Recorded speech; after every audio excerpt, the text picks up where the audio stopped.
My stepdaughter shocked me at my baby shower in a way I never saw coming. Her jealousy and resentment towards me being pregnant were so overwhelming, it nearly ruined everything.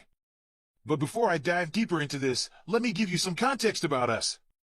I'm a 30-year-old dental hygienist, happily married for 2 years to my husband, with whom I've shared a 6-year relationship. He's 39, slightly older than me, and has been married before. From that marriage, he has a daughter, who we'll call Abby, now 16. Their relationship started when they were in college, and though they married because his ex was pregnant, their marriage didn't survive. It ended when Abby was only 2, and since then, they've been co-parenting, with Abby spending half the month with my husband and the other half with her mother. Abby, from the moment I entered their lives, was always a challenge. At first, she was indifferent to me, which I thought was just a phase. I tried to be friendly, tried to win her over, but 6 years later, I was still met with disdain. I couldn't force her to like me, no matter how hard I tried. But it didn't stop there, it only got worse. Her indifference morphed into outright hostility. Every time I visited, she would throw tantrums and hurl cruel comments my way. She made nasty remarks about my appearance, called me a gold digger, and relentlessly belittled me. 2 years into our relationship, things had reached a breaking point. I almost ended it because of the constant emotional toll Abby's behavior was taking on me. I didn't want to force my husband to choose between his daughter and me, but I was beginning to think I couldn't do it anymore. I kept telling myself it would improve over time, but after 2 years, I wasn't so sure anymore. I was beginning to feel suffocated by her presence. Whenever she was around, my anxiety spiked, and it felt like the walls were closing in. The thought of breaking up with my husband lingered, but I didn't want to be the woman who broke up a family. So, I soldiered on, silently hoping things would change. I spent as much time at his place as possible, and when Abby wasn't there, everything was peaceful. But when she was around, it was like a dark cloud loomed over me, making everything unbearable.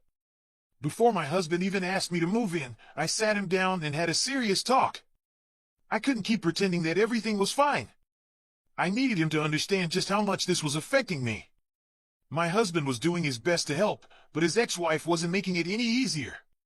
She was planting seeds of doubt in Abby's mind, making her think that if my husband remarried, it would threaten her position in the family. Abby believed, deep down, that her parents would one day get back together, thanks to her mother's persistent messages. My husband's ex had always been bitter about the divorce, blaming him for everything, even though they split everything equally. She still held resentment for not getting alimony, which fueled her anger. This bitterness trickled down to Abby, who started using her to make my life miserable.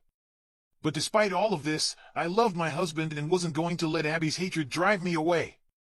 My husband made a tough decision. He warned Abby, if she continued treating me badly, he would cut her off permanently and send her to live with her mother for good. Abby was terrified of losing her father, and that threat had the desired effect. While she didn't suddenly warm up to me, at least she stopped being openly cruel. She started ignoring me instead of attacking me, and that, in its own way, was a huge improvement. With things settling down, my husband and I moved in together. It was an adjustment, but it became easier over time. I was more at peace than I had been in years. Our relationship finally felt like it was working. When my husband asked me to marry him, I didn't hesitate. Things were finally aligning, and I was ready to take the next step. On our wedding day, Abby didn't cause any trouble, but I could tell she wasn't happy. Thankfully, my husband had made sure to have his sister watch her closely, preventing any issues from arising. It was sad that my husband had to go to such lengths to ensure our day wasn't ruined, but at least we avoided any drama. Even after our wedding, not much changed between Abby and me. We were still indifferent to each other, but I never wished her ill. I actually felt a little sorry for her. It couldn't have been easy for her, caught in the middle of her parents' bitterness and using her as a pawn. If Abby had ever reached out and apologized for her past behavior, I would have welcomed her with open arms. But I couldn't keep waiting for something that was never going to happen. The resentment I had built up over the years was still there, and though I wanted to forgive her, I just couldn't. Things stayed this way for a while, and everyone had come to terms with it. Then, 7 months ago, my husband and I found out I was pregnant. We were over the moon with excitement. And, of course, we threw a party to celebrate. Abby was there, of course, but the moment I shared my news, everything shifted. As I told everyone that I was going to be a mother, I could see her face fall, her eyes darkening with something I couldn't quite place. And then it happened. She stormed out of the living room in tears, barely a moment after the announcement. My husband, clearly caught off guard, rushed after her. He later told me she was upset, not about the baby itself, but about having to share her dad with another child. Yet, deep down, I knew it wasn't just that. Abby was more concerned about me becoming a permanent fixture in their family. The tension in the house grew thicker after that. It became undeniable when Abby started to act out in strange, almost petty ways. I'd find her roller skates carelessly left around the house, often in places I wasn't even supposed to walk. It seemed like she was hoping I'd trip on them. And then, there were the strong-smelling food items, deliberately placed in spots where I would surely encounter them. I knew they were meant to make me nauseous, especially as I entered my second trimester. But these were small things, annoying, yes, but I didn't want to make a fuss, didn't want to seem paranoid. I just carried on, hoping it would pass. But then came the baby shower. That's when everything truly escalated. Everyone had gathered, the air buzzing with excitement. My husband had ordered a special cake, a cake that was meant to reveal the gender of our baby. We were thrilled to combine the two celebrations. As I cut into the cake, all eyes were on me, eager to see the color inside. Just as I reached to grab a slice, the unexpected happened. Someone pushed my face directly into the cake. It happened so fast, and I couldn't catch my breath. I felt the suffocating pressure as I struggled to breathe, and my asthma only made it worse.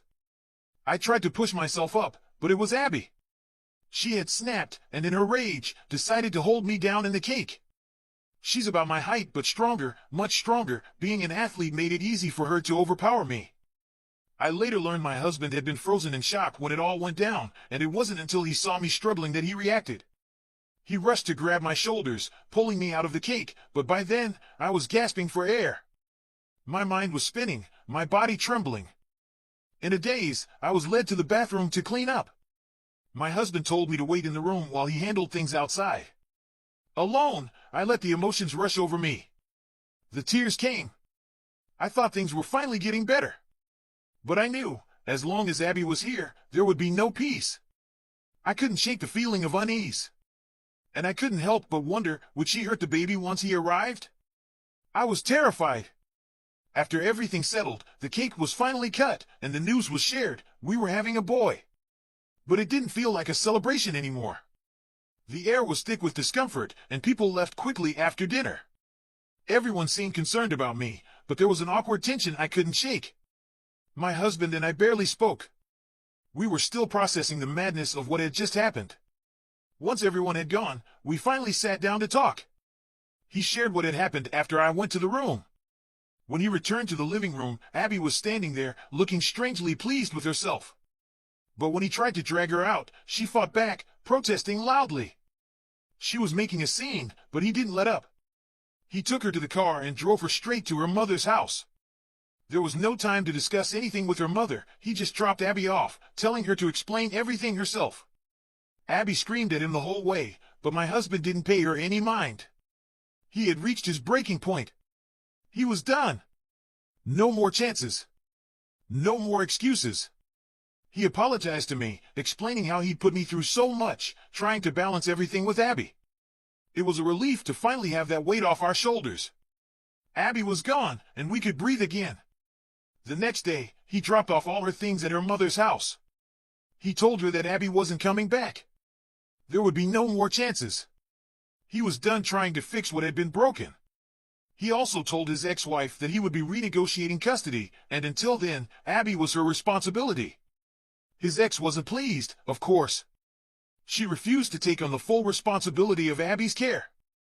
And when I overheard that conversation, I realized just how much had been avoided until now. It was a situation no one could ever have predicted. But now, Abby was out of the house. And somehow, despite everything that had happened, it felt like we had just stepped out of a nightmare. It was as if she was living in a whirlwind, constantly on the go, yet always managing to be home by 6. But when it came to resources, my husband had made it clear he was willing to offer her child support. She didn't want it. I couldn't wrap my head around it. Their fallout had stemmed from money in the first place, but now that my husband was ready to give her more than enough to raise Abby, she flat out rejected it. Why? It didn't make sense. My husband, determined to make things right, kept urging her to take it, but she stood firm in her refusal. Finally, she agreed she would care for Abby for a few weeks. But after that, my husband would have to figure something else out. All in all, that conversation didn't go as we had hoped. My husband still believes, however, that when it's time to renegotiate the custody terms legally, he won't face much trouble convincing her to take Abby. But the question lingers, why doesn't she want Abby? It's clear to us that the bond between Abby and her mother is nowhere near as strong as the one between Abby and my husband. Yesterday, we got a bombshell. Abby doesn't want to live with her mother full-time. This was a complete shock. If anything, I thought she would jump at the chance to leave and never come back. But Abby called her father yesterday, sounding utterly devastated. She apologized for what had happened at the party, crying the whole time. She didn't want him to give up on her custody. The thought of her mother taking full custody, leaving no room for visits with her dad, was too much for her to bear. In a trembling voice, she told me she was sorry, promised she would try to be kinder, to not let her emotions drive her to do reckless things. Abby even admitted that she thought the cake incident would be funny at the time, but she never considered the consequences. She wanted to make amends from the depths of her heart. It was heart-wrenching to hear her sobbing on the other end of the line. She was utterly torn, but I had to stay firm. My husband and I had discussed this over and over. We couldn't risk bringing her back. Her temper could flare up again, and if my husband wasn't around, I'd be the one left to handle it. What if it spirals out of control? What if something worse happens next time? It was simply too dangerous. And so, as hard as it was, I told her she couldn't come back. My voice trembled as I explained, "I'm sorry, but the damage is done. It's too late for an apology. We have to think about the safety of everyone in this house." The moment the words left my mouth, I could hear her crying harder, begging me to reconsider. She said she couldn't live without both her parents, but the weight of the situation was too much for me to bear. I had to hang up before I completely broke down myself. It was excruciating, pregnant, emotional, and completely torn. But we had to stick to our decision for the sake of our own safety. When I ended the call, my husband and I just held each other, tears streaming down our faces. It was one of the hardest things we'd ever done. Yet, despite our pain, we knew it was the right thing. Still, nobody else seemed to understand. People were accusing us, or more specifically, blaming me. They said I was tearing apart a happy family, all for selfish reasons. But what was so selfish about not wanting to be hurt? From the moment Abby came into my life, she had made it clear she wasn't interested in being part of a family. The way people were treating us made me question everything. Was I being unreasonable? Or were they just blind to the risks? The backlash has been overwhelming. My husband's ex-wife, her family, and even some of his relatives have been texting him nonstop, telling him that he's making a huge mistake, that it's unfair for me to ask him to give up on Abby. Especially now, when she's going through such a tough time. "You can't abandon her," they said. "She needs her family." The flood of messages blaming me for destroying their family has made it feel like I'm losing control of the situation. The guilt is starting to eat away at me. Could we really be doing the right thing? Then came the first update.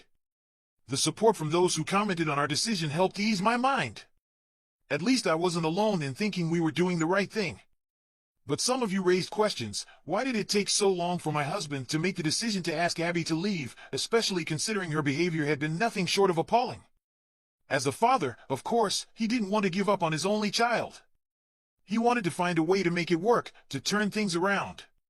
He held on to hope that Abby could become a better person, no matter how difficult it was. The reality was, if he let her live with her mother, she'd only get worse. Her mother enabled bad behavior, and no father would want that for his child. So, my husband stuck it out, believing there was still a chance for Abby. He didn't want to give up on her, not while she was still young. I could have left. No one would have blamed me. But I stayed because I love him. I always have. No matter what happened with his daughter, I wasn't going anywhere. Those who told me I was a fool to marry a man with a child from a previous marriage might be right, but to me, being with him makes it all worth it. So, if you're wondering why it took so long for this decision to be made, now you know. We're still sticking to our choice. Abby needs to live with her mother. We just can't take the risk of bringing her back right now. And the opinions of others? I shouldn't have let them affect me. Most of those criticizing us don't even know the full story. They're just Abby's mother's friends, pushing their agenda, and they couldn't care less about whether Abby and my husband were truly happy.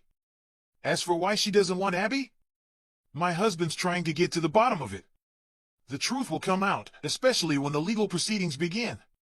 He's already been in touch with a cousin who works with troubled kids, discussing the possibility of sending Abby to a rehabilitation center in the future. It sounds like a great idea, and I'm hopeful that it might give Abby the help she truly needs.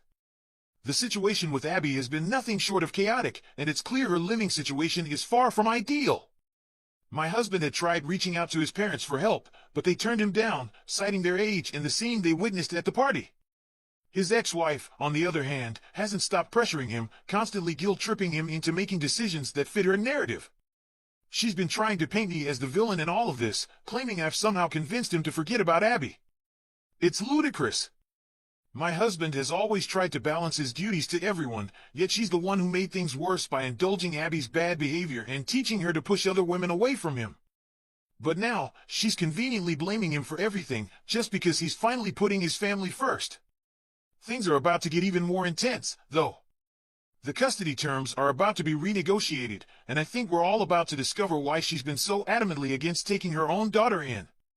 A few days later, the bombshell dropped. 2 weeks had passed since Abby moved out, and my husband met with his ex-wife to renegotiate custody. That's when we finally learned the truth behind her reluctance. It turns out, she's been working from home for a company in Louisiana and has been offered a job there.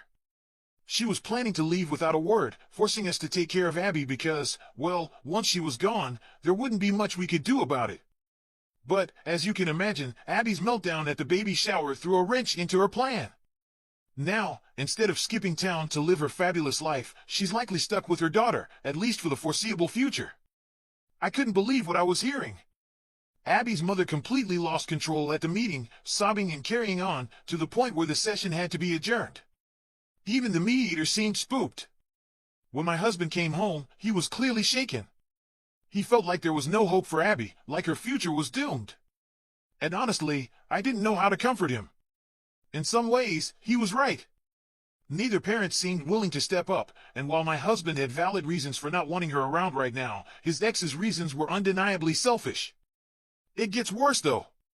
After talking with his lawyer, my husband learned that if neither parent steps up, Abby might end up in foster care. That was a thought I never wanted to entertain, especially knowing how much damage had already been done. I hate what Abby did to me, but at the end of the day, she's just a kid, and I can't bring myself to wish this kind of future on her. Her mother used her as a pawn in a twisted game, never truly showing her love. I can't forgive that. I can't believe she was willing to leave her daughter behind to chase a new life in Louisiana.